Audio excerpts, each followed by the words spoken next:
Hello, this is Domenico with Easynomics, and this is part two of a series of videos where we are evaluating the market structures within theory of the firm, perfect competition, monopoly, monopolistic competition, and trying to organize our thoughts and categorize some ideas so that we can tackle that evaluation piece, while also demonstrating our ability to connect different concepts that we've learned in microeconomics to theory of the firm. So in the first video, which you see here, and this will be linked in the video notes below, we went over the applications of productive efficiency and allocative efficiency in looking at the differences between perfect competition, monopoly, and monopolistic competition. So if you want to review that, you can look for the link in the video notes below. We've already covered that, and so now we're going to move on to the next topic within this evaluation. So here we can see the topics that we're going to cover in this evaluation.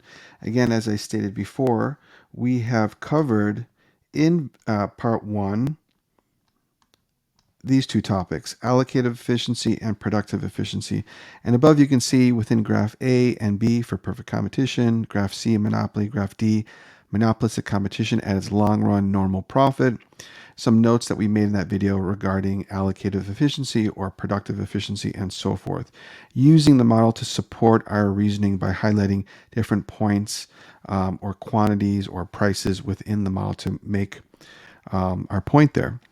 In this video, we're going to go over PED right here. So we're going to cover this.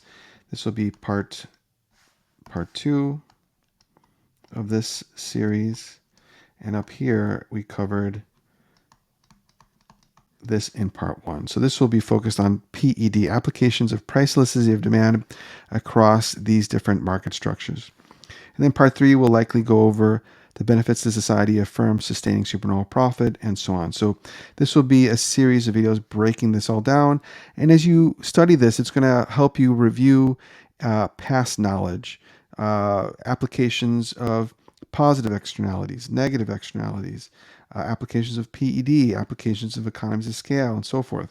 So it's a good series of videos to review on the whole microeconomics for higher level students. So let's go ahead and take a look at PED. Okay, so here we have an outline of notes, talking points to apply our knowledge regarding price elasticity of demand to these market structures. Graph A is the industry in perfect competition, graph B, the individual firm in competition, graph C, the monopoly, and graph D, monopolistic competition. So perhaps on a paper exam, you've illustrated these models. You can refer back to those models, or perhaps to answer this question, you need to draw them from scratch and then refer to different parts of these models to support your reasoning. Okay, so you're going to start talking about PED and the variations of PED across these market structures. So first, if you haven't already done so on your exam, define PED. You'd highlight that it's measuring the percent change in the quantity of demand over the percent change in price. And it's revealing how sensitive, in this case, the consumer is, or the quantity of demand is, to any change in price. And thus, we typically categorize PED into goods that are elastic and goods that are inelastic. Elastic goods have relatively flatter demand curves, where inelastic demand curves are relatively vertical. All right. So let's focus on perfect competition. So here we have perfect competition. This will be the focus here. And we'll talk about monopolistic competition. But on the whole, perfect competition, monopolistic competition, it can be argued that the PED value is greater than 1. All right. So PED, generally speaking, is greater than 1 for perfect competition and monopolistic competition. Particularly for perfect competition, if we're looking at the individual firm, their demand curve is horizontal. It's perfectly elastic. PED is infinite. At a particular price, infinite demand. Price is equal to demand, equal to marginal benefit, equal to average revenue, equal to marginal revenue.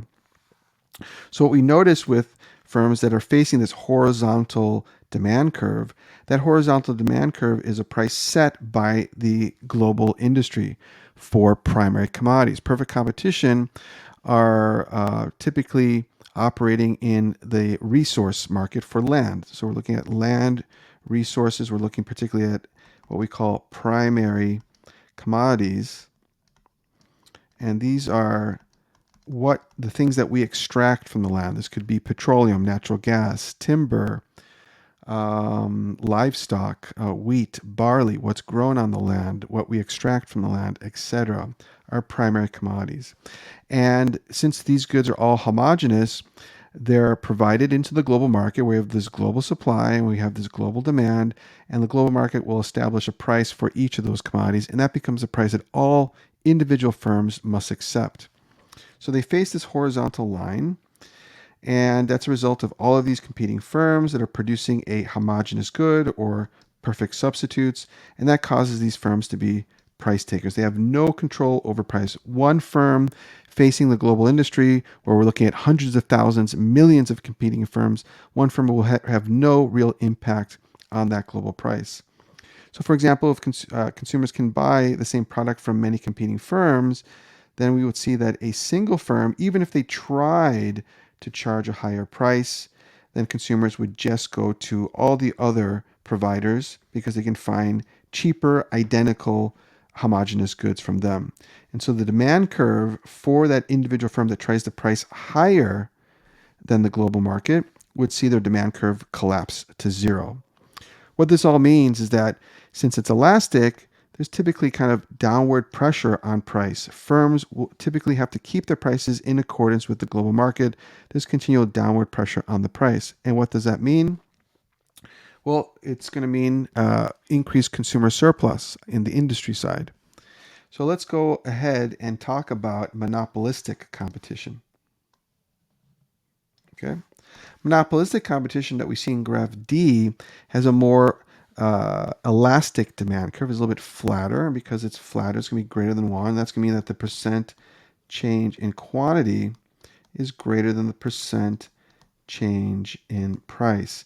Any small increase or decrease in price will have a bigger impact on the quantity of demand. So producers here are going to be very sensitive to how they price as a result of facing this elastic demand curve. That causes an incentive for firms to lower their price. Since they're facing competition, they're going to keep their price low as a means to increase total revenue by being the cheaper substitute. We see that if PED is greater than 1, there's a negative relationship between price and total revenue. So firms will have the incentive facing that elastic demand curve to lower price as a means to increase total revenue. So again, we see this downward pressure on price within perfect competition and within the firm in monopolistic competition. They're going to lower price to increase total revenue because of that negative relationship between price and total revenue. Reduced prices increases consumer surplus. You're going to get a greater amount of consumer savings due to firms competing and lowering price. And that will come at the cost of reducing producer surplus for the firms. You can think of real world examples. You can state real world examples of competing brands and how they're constantly offering lower prices as a means to improve value for their customers. Okay, so there is an application of PED, similarity, elastic demand curve between the firm and perfect competition, and how they have the incentive to lower their price in accordance with the global industry. And also for monopolistic competition, they have an elastic demand curve. And because of that negative relationship between price and total revenue, they're also going to lower price to increase total revenue. And that increases increases consumer surplus. That's a plus for the consumer, but a downside for the firm. The firm will have reduced producer surplus in those two market structures relative to our next market structure. Let's talk about monopolies. Let's talk about monopolies and oligopolies. In these market structures, we see the demand curve is inelastic. We have a relatively vertical demand curve, as we can see in graph C. That means that the firm has some degree of market power.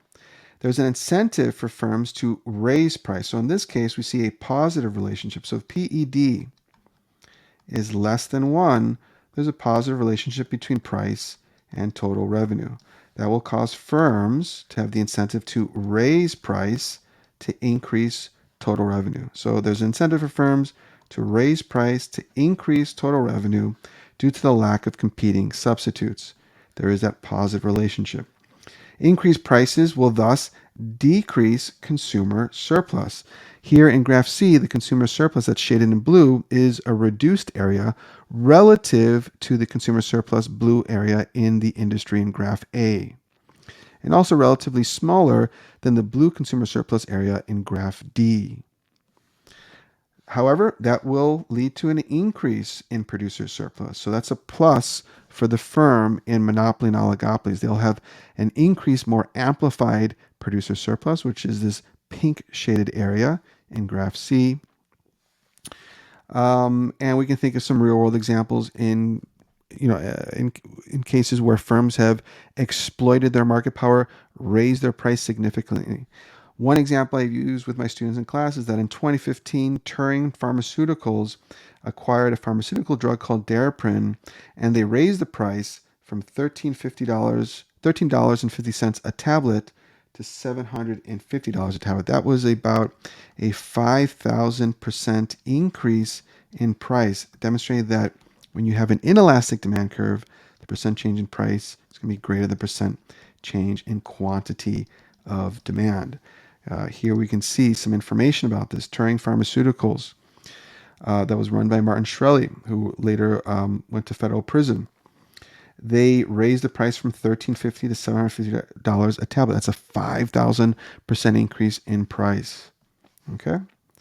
So here we have dissected these market structures and applied the concept of price elasticity of demand and demonstrated our knowledge of PED. And if it's elastic, there is the incentive to lower price and increase consumer surplus. And if it's inelastic, there is the incentive to increase price and increase producer surplus, total revenue, and so on. So that's it for this video. And in the next video, we will go over, let's see what's on the list here.